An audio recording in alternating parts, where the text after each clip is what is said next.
Welcome back. आप देख रहे हैं कॉर्पोरेट कनेक्शन और मैं हूं आपके साथ कविता थपलियाल। और दूसरे मैनेजमेंट की ओर बढ़ते हैं जहां पर अब हम बात कर रहे हैं जेके टायर्स की। आज शेयरों में रिकॉर्ड तेज़ी भी देखने को मिल रही है और टायर क्षमता विस्तार को मंजूरी समेत दूसरे तिमाही के नतीजों पर भी हम उनसे बात करेंगे। हमारे साथ जुड़ गए हैं जेके टायर इंडिया के प्रेसिडेंट अनुज कथोरिया। अनुज, स्वागत है आपका हमारी इस पेशकश में। और शानदार नतीजों के साथ आगाज़ हुआ है Q2 FY24 का, लेकिन अब ये बताएं कि इस ग्रोथ के पीछे क्या वजह रही और कौन कौन से ऐसे खास सेगमेंट्स हैं जिनकी वजह से आपको लग रहा है कि परफॉर्मेंस को दम मिला है। धन्यवाद इस शो में मेरे को बुलाने के लिए। देखिए, इस बार जो हमारा क्वार्टर, जो जुलाई से सितंबर वाला जो क्वार्टर खत्म हुआ है, इसमें हमारे जो नेट रेवेन्यूज हैं कंसोलिडेटेड बेसिस पे करीब 3,905 करोड़ का हमने टॉप लाइन रिपोर्ट किया है। ये 4% बेटर है अगर हम ईयर ऑन ईयर क्वार्टर से कंपेयर करेंगे। और हमारा जो एबिटा मार्जिन रहा है वो भी अच्छा है, करीब 15.3% का है। और ये अगर आप वैल्यू टर्म्स में देखेंगे तो ये 597 करोड़ का आया है। और अगर इसको हम कंपेयर करते हैं पिछले साल के सेम क्वार्टर से, तो वहाँ पे ये 305 करोड़ का था। तो ये काफ़ी अच्छा इम्प्रूवमेंट रहा है। इसके कारण आप पूछना चाहेंगे तो वो है कि हमने अपने जो मार्केट प्रेजेंस को बढ़ाया है, हमने वॉल्यूम्स बढ़ाए हैं सारे सेगमेंट्स पे और सारे प्रोडक्ट कैटेगरीज में हमने फोकस किया है। और इसके चलते हमारे ओवरऑल वॉल्यूम्स भी बढ़े हैं। और खास करके हमने काफ़ी अहमियत दी है अपने प्रोडक्ट मिक्स को बेहतर करने के लिए। हमारे जो प्रीमियम प्रोडक्ट्स है, चाहे वो पीसीआर सेगमेंट के हो, टू व्हीलर्स के हो, या ट्रक एंड बस रेडियल्स में, या ट्रक एंड बस बायस, सब में हमने कोशिश की है कि हमारे जो प्रीमियम प्रोडक्ट्स हैं उनको हम ज़्यादा मात्रा में अपने प्रोडक्ट मिक्स में शामिल करें।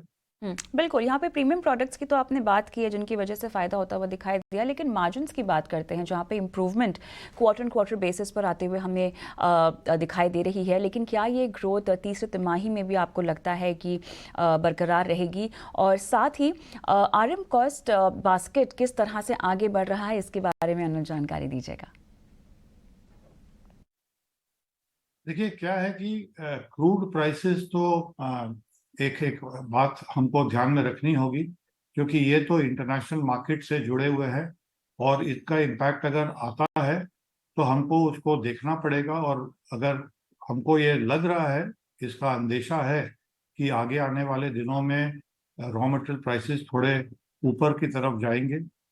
बट अगर डिमांड बना रहा मार्केट में और अगर हमारे वॉल्यूम्स अच्छे रहे तो हम प्राइसिंग को कंट्रोल कर सकेंगे।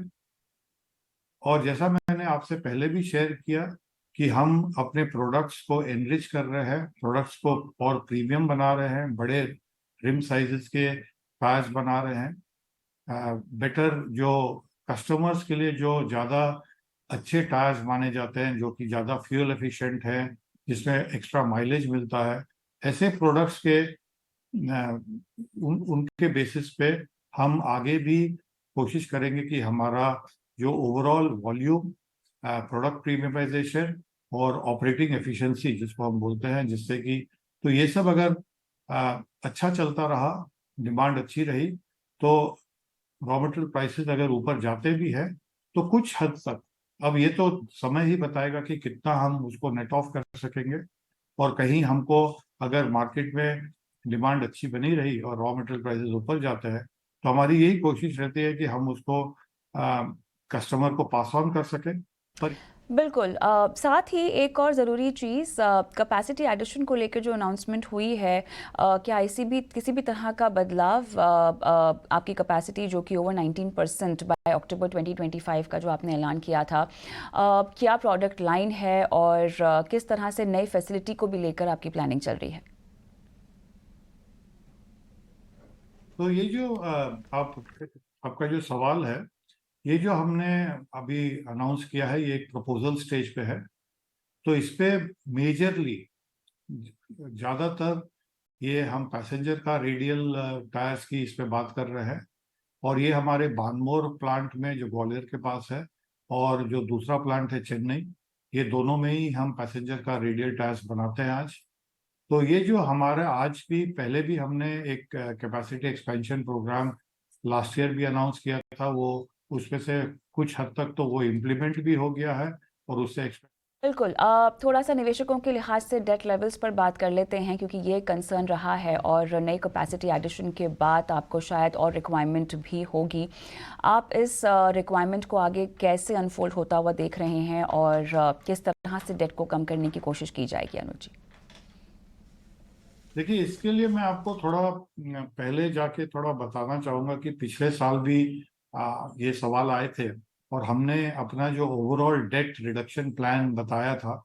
तो ये मैं आपको बताने में खुशी हो रही है मेरे को कि जो हमने आपके साथ जो रिडक्शन प्लान शेयर किया था, हम उस पे चल रहे हैं। हमारा डेट हर क्वार्टर में हम रिड्यूस कर पा रहे हैं, और अभी हमारा जो एक मेट्रिक माना जाता है, जो कि काफी इंपॉर्टेंट मेट्रिक माना जाता है, नेट डेट टू एबिटा, उस पर काफी अच्छी इम्प्रूवमेंट हुई है।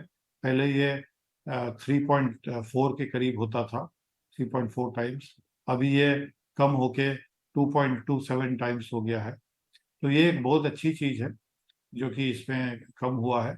और आगे भी हमारे जो एक्सपेंशन प्रोग्राम्स है, उसमें वो कॉम्बिनेशन रहेगा। जी, चलिए अनुज, बहुत बहुत धन्यवाद। इतने शानदार नतीजों पर आपने हमसे बात की और आने वाली तिमाहियों का रुख भी हमारे दर्शकों के सामने रखा। धन्यवाद, और जल्दी से विवेक के